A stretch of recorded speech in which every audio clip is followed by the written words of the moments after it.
Suami saya pernah cerita macam terlepas sesuatu ke apa. Saya cakap tak apa. So saya takkan cakap itulah abang, tak ada. Saya takkan sebut begitu. Takkan tambah. Takkan, saya takkan tambah api. Because bila tambah api sedih tak ada. Ya, lagi Kesian, down, kan? lagi down lah. Lagi down. Dan dia nak cerita dengan siapa? Kita je yang dengan dia kan. Ya. Dan kita jangan tambah api, tapi sebab kita kena coolkan dia, sebab macam mana kita kena relate balik. Sebab tu saya suka cerita relate balik kepada kisah Nabi, benda-benda tu untuk naikkan semangat. Contoh, kalau kita tengok kisah Nabi Muhammad SAW, Nabi Yusuf membesar bagaimana.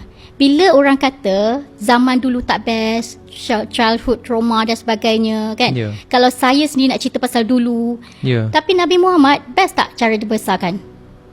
Nabi Yusuf jatuh pergi. Kan? Macam mana? Tapi akhirnya jadi apa? Nabi Yusuf kalau tak jatuh pergi, apa akan jadi? Kalau tak jatuh pergi, dia takkan sampai ke jadi pembesar Mesir. Contoh kan? Semua tu ada jalan cerita. So maknanya even husband kita ni pun walaupun jatuh dan sebagainya, it's okay.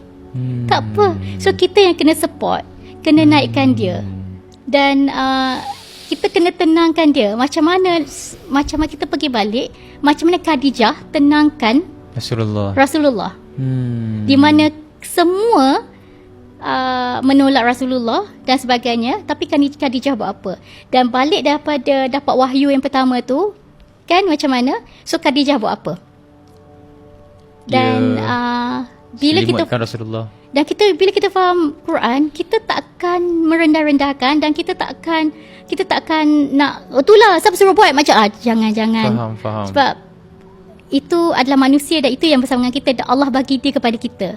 Itu juga adalah sumber kekuatan kita. Kalau dia tumbang, habis sumber kekuatan kita.